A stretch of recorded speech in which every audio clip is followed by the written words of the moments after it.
That's all, Your Honor. Your witness, please.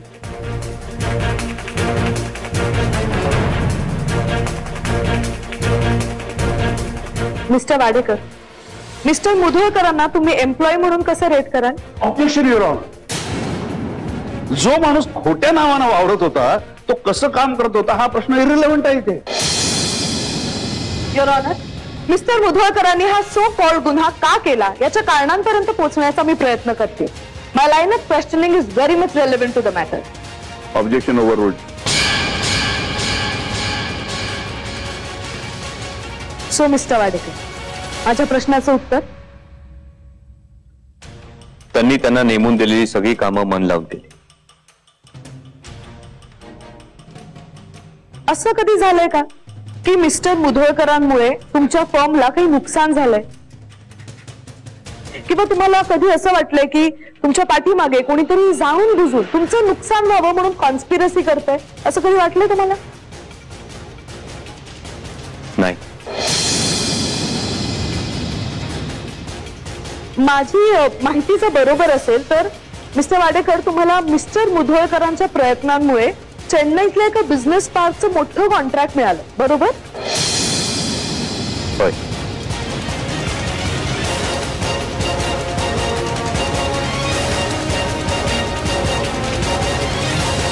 आश्चर्याची गोष्ट आहे नाही, युअर ऑनर? स्वतः एक प्रतिथयश बिझनेसमॅन असून सुद्धा एका फर्म मध्ये तुटपुंच्या पगाराची नोकरी मिस्टर मुधोळकर करत होते. तिथे त्यांनी काही नुकसान केलं का? नाही. बिझनेस रायव्हलरीसाठी त्यांनी हे केलं का? अजिबात नाही. मग विराटगडच्या पांडवांसारखे लष्कराचे भाकरे ते का भाजत होते?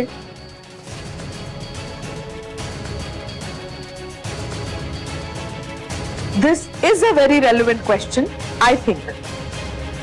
हो ना ऍडव्होकेट महाबळे?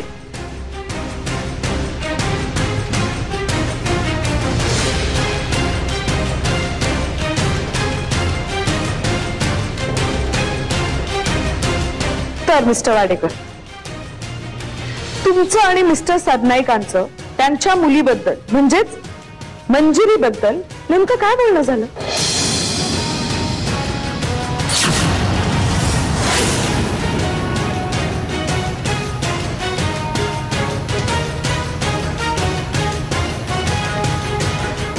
मिस्टर वाडेकर,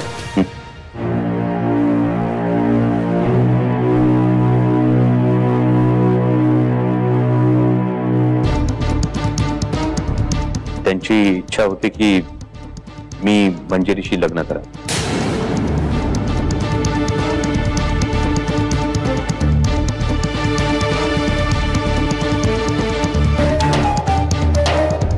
त्यांची इच्छा होती आणि तुमची? मला काहीच प्रॉब्लेम नव्हता.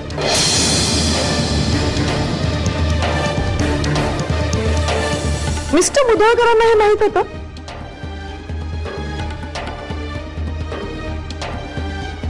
हो.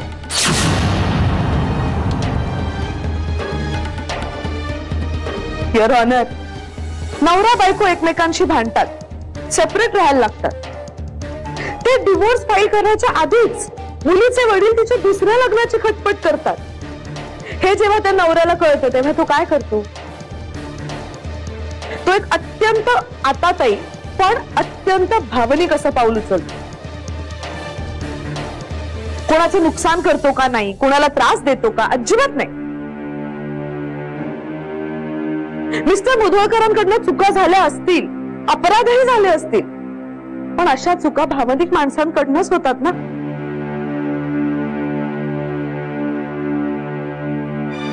And Your Honor, I beg to differ with my senior, Mr. Mahabhay.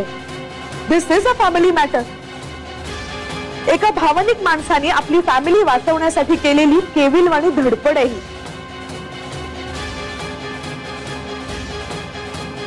जो माणूस आपलं कुटुंब वाचवण्यासाठी अशी धडपड करू शकतो तो आपल्या मुलीची काळजी घेण्यात असमर्थ आहे असं मला अजिबात वाटत नाही.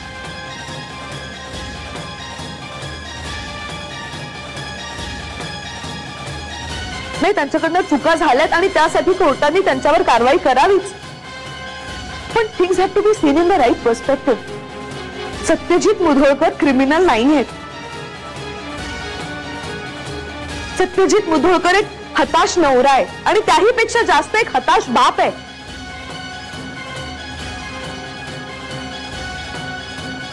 That's all, Your Honor. Court is adjourned for the day.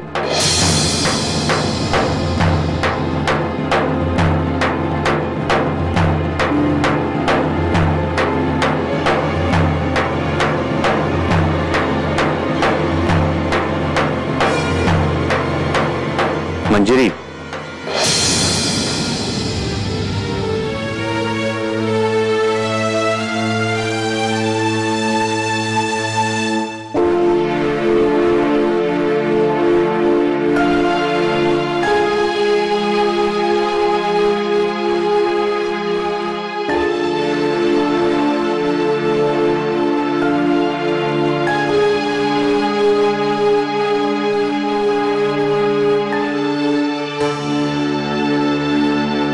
कशी आहेस? ठीक आहे.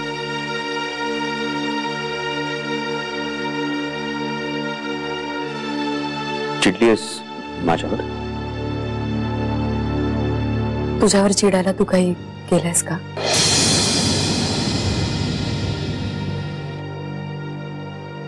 खरं तर नाही, पण बाबांना जे आपल्याबद्दल कळलंय मला.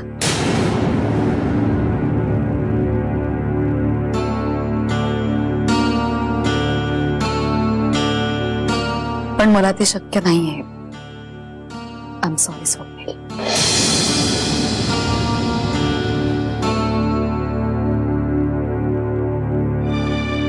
सॉरी कशासाठी?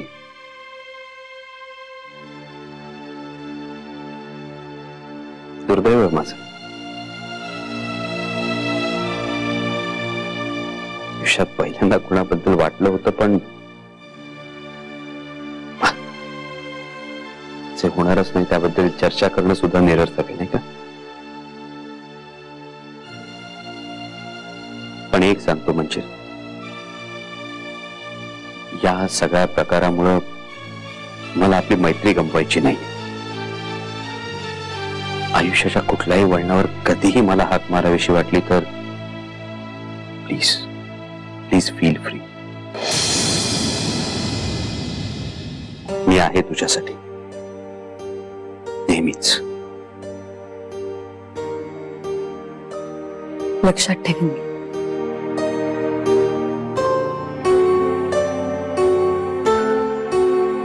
आणि हो, माझ्या प्रिन्सेसला माझ्याकडून गोड पापा. हो, बाय. बाय.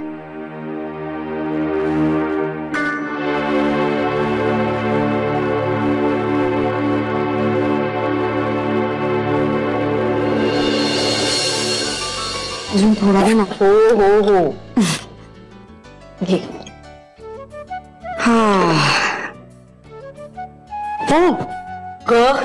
सावकाश नेत्रा, हळू.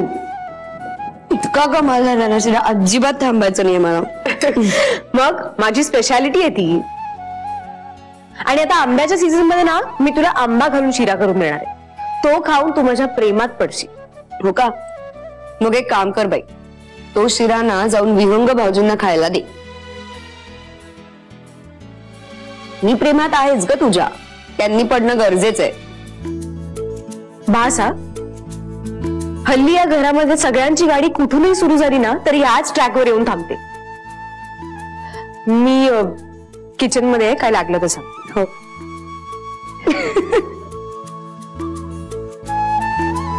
Good morning. अरे 100 वर्ष आयुष्य आहे तुम्हाला.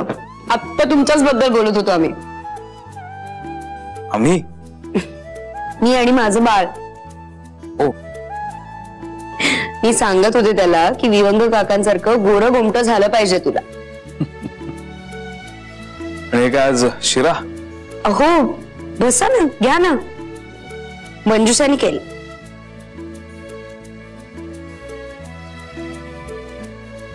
आणि उत्तम झालाय.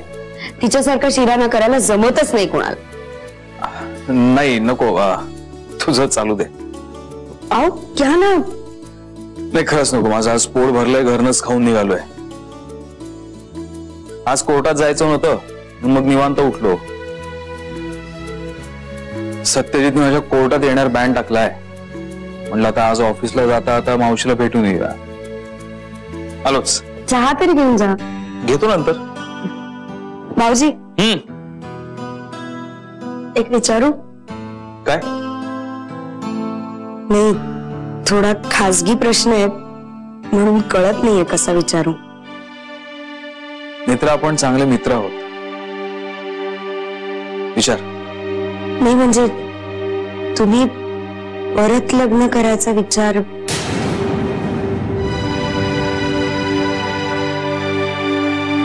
नाही. का? नाही, स्पेसिफिक असं काही कारण नाही, पण नाही. पण समजा एखादी चांगली गुणी मुलगी तुमच्या प्रेमात पडली तर?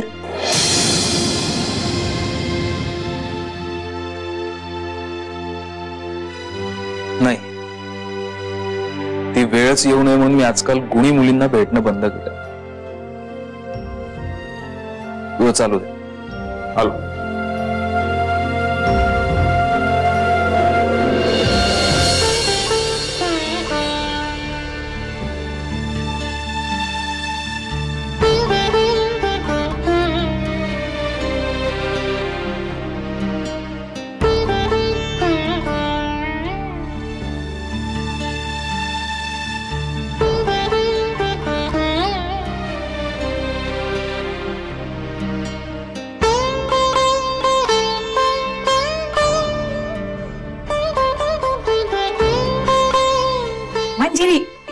मला लय महत्वाचं सांगायचंय तुला.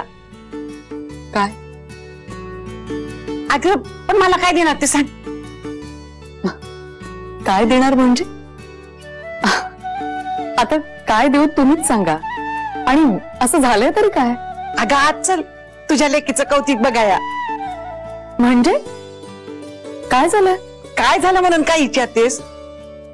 अगं शुभ्रा पहिल्यांदा उठून बसली या. काय? मी ना तिची कापड आवरत होते, सहज म्हणून बघितलं ती अलगत उठून बसली. शुभ्रा स्वतःहून उठून बसली? अगं एखाद्या मोठ्या माणसावाने उठून बसली आणि माझ्याकडे बघून हसायला लागली. मी तिथंच तिची नजर उतरली बघ. शुभ्रा आज पहिल्यांदा स्वतःहून उठून बसली. प्रत्येक आई वडिलांच्या आयुष्यातला हा अविस्मरणीय क्षण असतो. यांना फोन करून सांगू का की असं सांगणं म्हणजे त्यांना डिवचण्यासारखं होईल? चल लवकर, कशी राजकन्याच्या थाटात बसली बघ.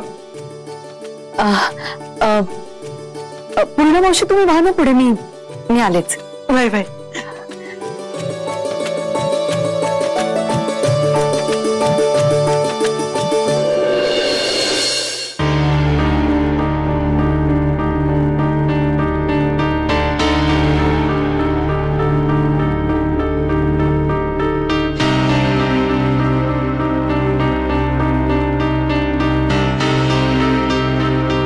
कोण आहे?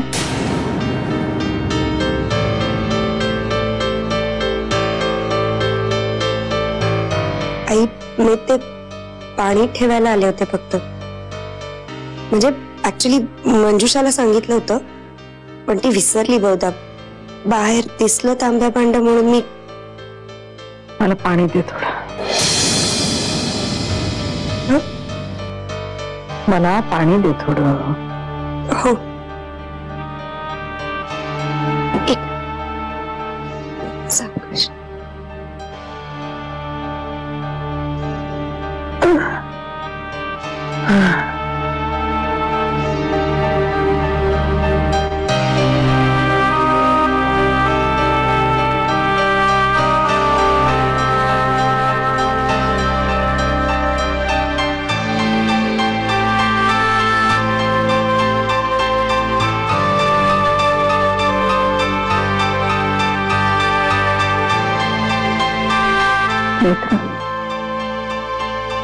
काय आहे?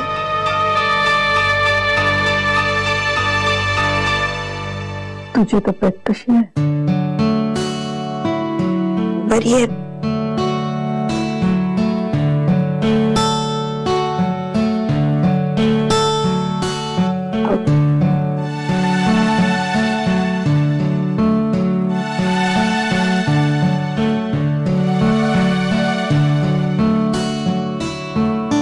आई ऍक्च्युली परवाच ती ट्रिपल मार्करची टेस्ट पण झाली. सगळे रिपोर्ट्स नॉर्मल आहेत. डॉक्टर म्हणाले काहीच प्रॉब्लेम नाहीये. ओके आहे सगळं. चला, अंबाबाईची कृपा.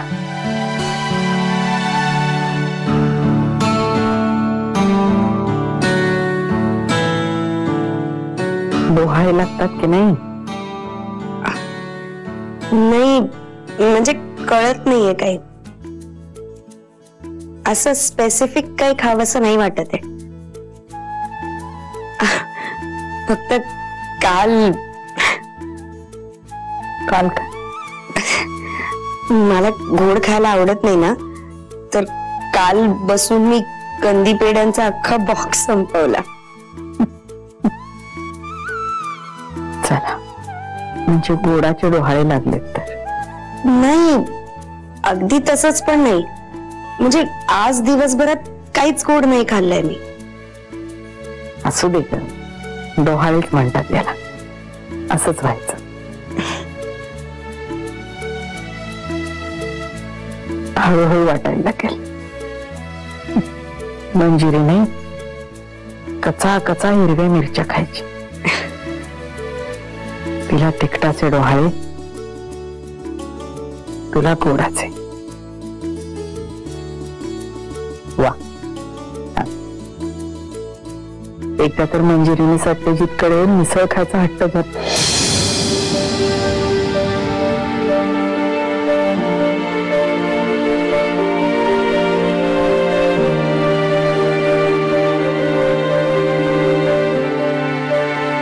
सगळं कसं अगदी मागच्या जन्मातलं वाटतंय. आई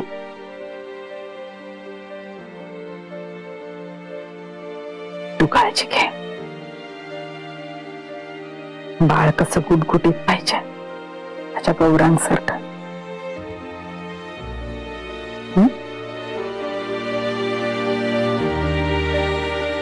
आई थँक्स. का ग बाई? म्हणजे आता गेली 2-3 मिनिटं तुमच्याशी बोलताना जसं मला वाटतंय ना, तसं ह्याच्या आधी आयुष्यात कधीच वाटलं नव्हतं. पहिल्यांदा असं वाटतंय की माझ्या हक्काचं घर आहे, माझी माणसं आहेत. नुसताच वाऱ्यावर फेकून दिलेला कचऱ्याचा तुकडा नाहीये मी. तुमच्याशी बोलल्यानंतर असं वाटतंय की नेत्रा गौरांग मुधोळकर या नावाला खरंच अर्थ आहे काहीतरी. नेत्रा, मी जशी या घरची सून आहे ना, तशीच तूही या घरची सून आहेस. हे घर तुझं सुद्धा आहे, हक्काचं. पण तुम्हीच माझ्याशी बोलत नसाल तर मग या सगळ्याला काय अर्थ आहे? पण आता बोलतीये ना,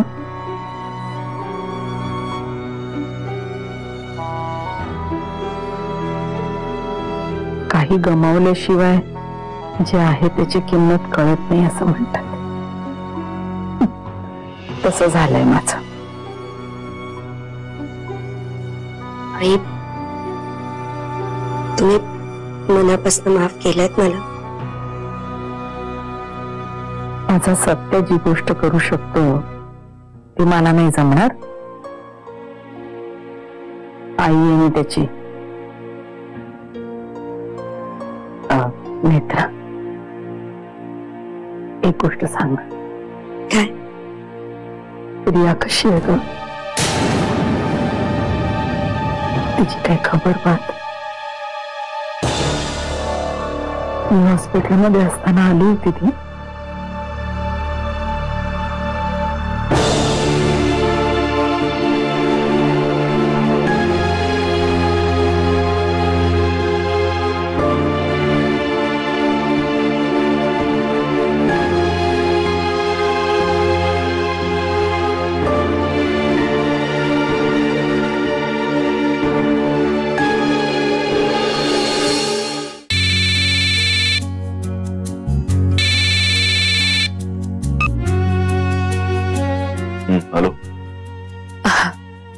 बोलते. कळलं. तुझा नंबर अजून डिलीट नाही केलाय माझ्या फोन मधून मी. बोल. मी फक्त एवढंच सांगायला फोन केला होता की शुभ्रा स्वतः उठून बसली